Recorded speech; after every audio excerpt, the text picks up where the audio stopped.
We know that the Galaxy S20 Ultra and the iPhone 11 Pro Max have some of the best smartphone cameras. So, we're going to compare them and see which is best.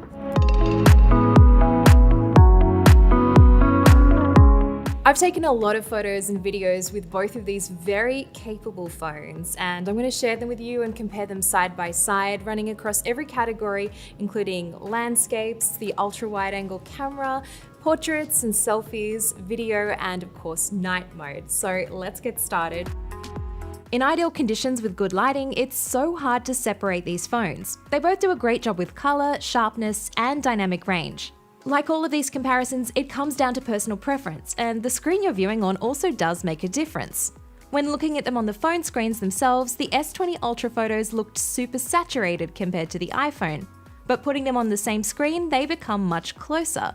Overall though, I think the S20 Ultra photos have a bit more contrast than the iPhone. The S20 Ultra also has a 108 megapixel sensor, and the level of detail is incredible when you shoot at this resolution. But mostly I found it useful for when I was wanting to crop in and still have enough resolution to get a usable shot. The iPhone shoots at 12 megapixels, so you are a little bit more limited when it comes to cropping or reframing. Pixel binning on the S20 Ultra is also supposed to give you even more detail when you are shooting in just that 12 megapixel resolution, which is on by default. Moving to the ultra-wide camera, what I was most surprised about was that the phones both do a really good job of keeping colors, white balance, and exposure the same between the ultra-wide and the regular wide camera. On this shot, the iPhone does even out the shadows and highlights a little bit more on the ultra-wide, while the S20 Ultra shot has a touch more contrast. It's no secret the S20 Ultra has some incredible zoom capabilities, so I took both these phones to the top of one of the highest points in San Francisco and set them on a tripod to see what they could do. Here's what it looks like on the S20 Ultra, zooming into the Golden Gate Bridge at the set increments in the camera interface from 1 times, through 5 times, 10 times, 30 times, and finally 100 times. So once you hit anything greater than 10 times, the image quality does start to deteriorate, and at 100 times, it's not really usable. The iPhone, by comparison, only has a 2 times optical zoom. Then it turns to digital, to a maximum of 10 times. And if you compare them side by side, the 10 times from the Ultra versus the 10 times from the iPhone, it's not great to look at the iPhone image. When it comes to the front-facing camera, I think this selfie looks a little bit more natural on the iPhone, as the S20 Ultra does have some facial smoothing on by default, although you can of course turn it off.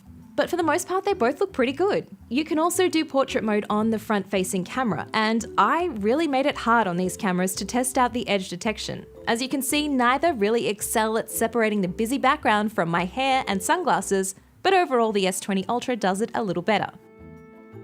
Moving to the rear camera, photos of people on both phones look great, although there were a few occasions where I was pointing and shooting when the autofocus on the S20 Ultra didn't quite get the subject locked in. As for portrait mode on the iPhone versus live focus on the S20 Ultra, you do get a couple more options, like being able to adjust the characteristics of the blur on the S20 Ultra.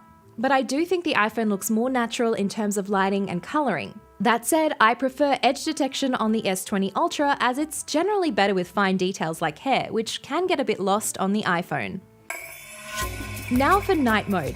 Both look great, but the Galaxy S20 Ultra's photos are a little bit more blue to my eyes than those from the iPhone 11 Pro Max, which is warmer in a lot of these shots. It really comes down to what you prefer as to what looks better.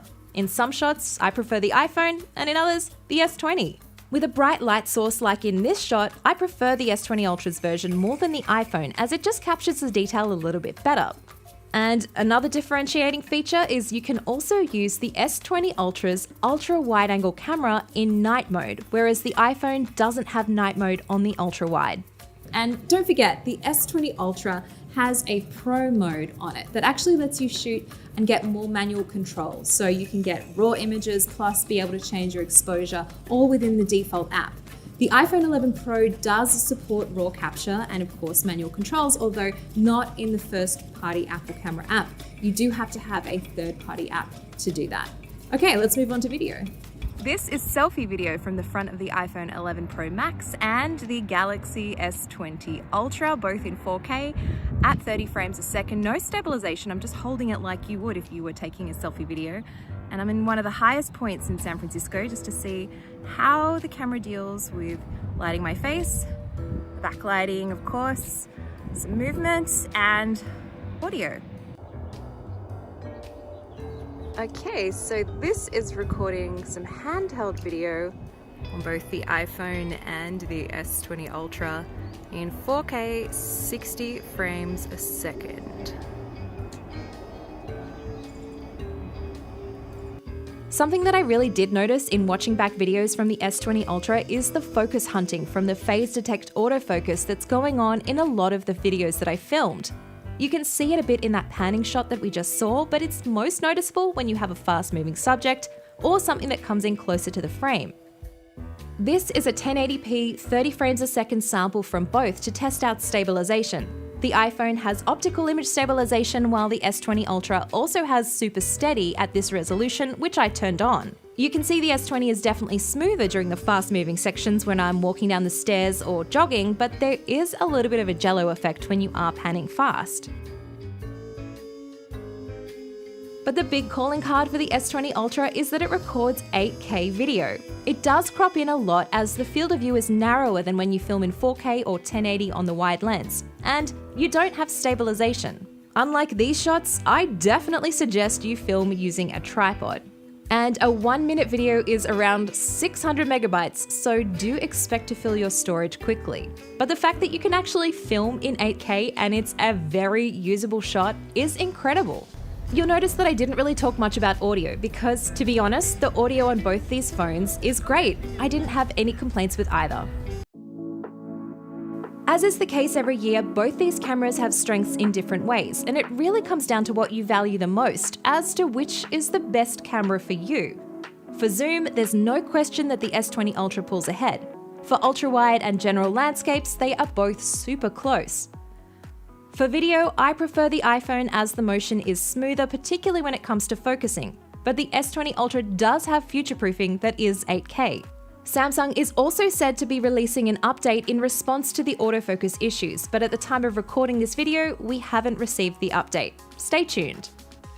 Thanks for watching the comparison of the S20 Ultra versus iPhone 11 Pro Max. Of course, you're going to let me know which phone you preferred in the comments.